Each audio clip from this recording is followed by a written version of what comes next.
राधे राधे बंधुओं, माताओं और मेरी प्यारी बहनों, आपका अपने YouTube चैनल कृष्ण ज्ञान ऊर्जा में स्वागत है। पुरुषोत्तम मास के अध्याय सुनने से भगवान श्री कृष्ण स्वयं आपकी रक्षा करते हैं, बाहरी एवं भीतरी शत्रुओं का नाश करते हैं। इस कथा को सुनने से यश एवं धन और पुत्र की प्राप्ति होती है। यह शुभ फलों को देने वाला एवं शरीर और मन के कष्टों को दूर करने वाला अध्याय है। बंधुओं, आइए शुरू करते हैं दशम अध्याय। नारद जी बोले, हे तपोनिधे, परम क्रोधी दुर्वासा मुनि ने विचार करके उस कन्या से क्या उपदेश दिया, सो आप मुझसे कहिए। सूत जी बोले, हे द्विजो, नारद का वचन सुनकर समस्त प्राणियों का हित कर दुर्वासा का गुहा वचन बद्री नारायण बोले। श्री नारायण बोले, हे नारद, मेधावी ऋषि की कन्या के दुखों को दूर करने के लिए दुर्वासा ऋषि ने जो कहा वह सुनो। दुर्वासा ऋषि बोले, हे सुंदरी, गुप्त से भी गुप्त उपाय है जो मैं तुझसे कहता हूँ। यह विषय किसी के कहने योग्य नहीं है, तथापि तेरे लिए तो मैं यह विचार कर ही लिया है, सो मैं विस्तार पूर्वक नाह कहकर तुझसे संक्षेप में कहता हूँ। हे सुभंगे, इस मास से तीसरा मास जो आएगा वह पुरुषोत्तम मास है। इस मास में तीर्थ में स्नान कर मनुष्य भ्रूण हत्या से छूट जाता है। हे सुंदरी, कार्तिक आदि 12 मासों में इस पुरुषोत्तम मास के बराबर कोई मास नहीं है। जितने मास तथा पक्ष और पर्व हैं, वे सब पुरुषोत्तम मास की 16वीं कला के बराबर भी नहीं है।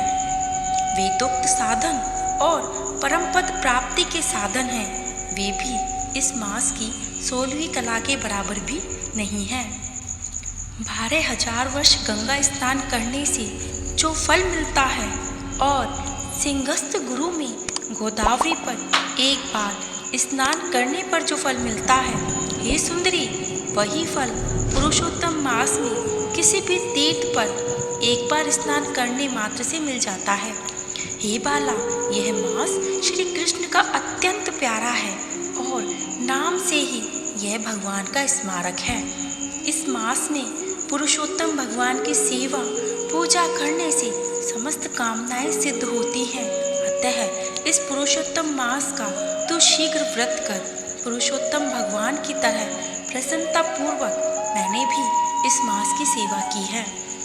एक समय क्रोध में मैंने अम्बरीश राजा को भस्म करने के लिए अर्थकृत्या भेजी थी।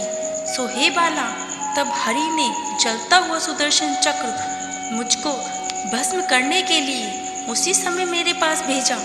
तब पुरुषोत्तम मास के प्रभाव से ही वह चक्र हट गया।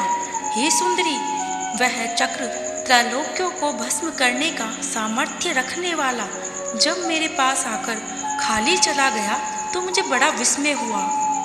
इसीलिए हे सुभंगी, तू श्री पुरुषोत्तम मास का व्रत कर। इस प्रकार मुनि की कन्या को कहकर दुर्वासा ऋषि ने विश्राम लिया। श्री कृष्ण बोले, हे राजन, दुर्वासा का वचन सुन। भावों की प्रबलता के कारण असूया से प्रेरित वह कन्या मूर्खतावश दुर्वासा से बोली। बाला बोली, हे ब्राह्मण, हे मुने, आपने जो कहा वह मुझे रुचता नहीं। माघादी मास कैसे कुछ भी फल देने वाले नहीं हैं। कार्तिक मास कम है, ऐसा आप कैसे कहते हैं? सो कहिए, बैसाख मास सेवित हुआ क्या इच्छित कर्मों को नहीं देता? सदाशिव आदि से लेकर सब देवता सेवा करने पर क्या फल नहीं देते? अथवा पृथ्वी पर प्रत्यक्ष देव, सूर्य और जगत की माता देवी क्या सब कामनाओं को देने वाली नहीं है? श्री गणेश क्या सेवा पाकर इच्छित वर नहीं देते?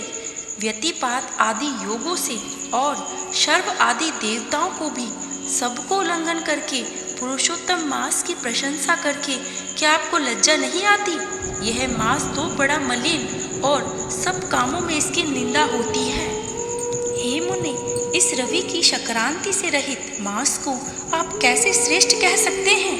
सब दुखों को छुड़ाने वाले परम श्री हरि को मैं जानती हूँ। हे देव, दिन रात श्री हरि का चिंतन करती मैं जानकी पति राम और पार्वती पति शंकर के सिवाय और किसी को नहीं देखती।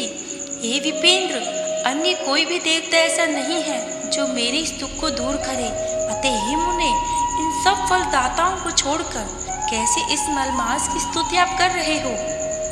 इस प्रकार ब्राह्मण कन्या का कहा सुनकर दुर्वासा ऋषि शरीर से एकदम जाजल्यमान हो गए और नेत्र क्रोध से लाल हो गए। इस प्रकार क्रोध आने पर भी कृपा करके मित्र की कन्या को श्राप नहीं दिया और सोचने लगे, यह मूर्ख है, हित अहित को नहीं जानती, अभिवृद्धि इसकी पूर्ण नहीं है। पुरुषोत्तम मास के महात्म्य का विद्वानों को भी नहीं पता, तो थोड़ी बुद्धि वाले पुरुष और विशेष करके कुंवारियों को तो ये कहाँ से पता होगा। यह कुमारी कन्या माता पिता से रहित दुखाग्नि से जली हुई है, अतः अति उग्र मेरे श्राप को ये कैसे सहन कर सकती है। इस प्रकार सोचकर कृपा से मन में उठे क्रोध को शांत किया और स्वस्थ होकर दुर्वासा मुनि उस अति विहल कन्या से बोले। दुर्वासा बोले, हे पुत्री, तेरा ऊपर मेरा कुछ भी क्रोध नहीं है। हे निर्भाग्य, जो तेरे मन में आवे वैसा ही कर। हे बाले, और कुछ भविष्य कहता हूँ सुन। पुरुषोत्तम मास का जो तूने अनादर किया है उसका फल तुझे अवश्य मिलेगा, इस जन्म में मिले अथवा दूसरे जन्म में मिले। अब मैं नर नारायण के आश्रय में जाऊंगा। तेरा पिता मेरा मित्र था, इसलिए मैं तुझे श्राप नहीं दूंगा। तू बाल भाव के कारण अपने शुभ अशुभ हित अहित को नहीं जानती। शुभाशुभ भविष्य को कोई नहीं टाल सकता। अच्छा, हमारा बहुत समय व्यतीत हो गया, अब हम जाते हैं, तेरा कल्याण हो। श्री कृष्ण बोले। ऐसा कहकर महाक्रोधी दुर्वासा मुनि शीघ्र ही चले गए। दुर्वासा ऋषि के जाते ही पुरुषोत्तम की अपेक्षा करने के कारण कन्या निष्प्रभा हो गई।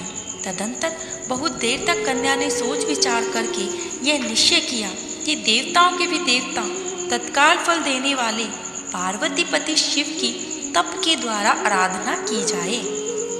हे नृप, मेधावी की कन्या ने मन से इस प्रकार निश्चय करके अपने आश्रम में रहकर भगवान शंकर के कठिन तप को करने के लिए तत्पर हो गई। सूत जी बोले, बहुत फलों के दाता लक्ष्मीपति को और वैसे ही सावित्रीपति ब्रह्म को छोड़कर और दुर्वासा के प्रबल वचन की निंदा कर वह ऋषि कन्या अपने आश्रम में ही अंधक को मारने वाले शंकर की सेवा के लिए तत्पर हो गई।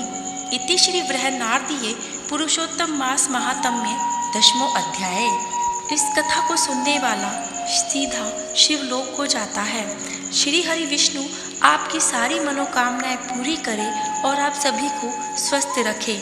अगर आपको ऐसी ही और कथाएं सुननी हैं तो कृपा करके मेरे चैनल कृष्ण ज्ञान ऊर्जा को सब्सक्राइब करना नहीं भूलें। राधे राधे।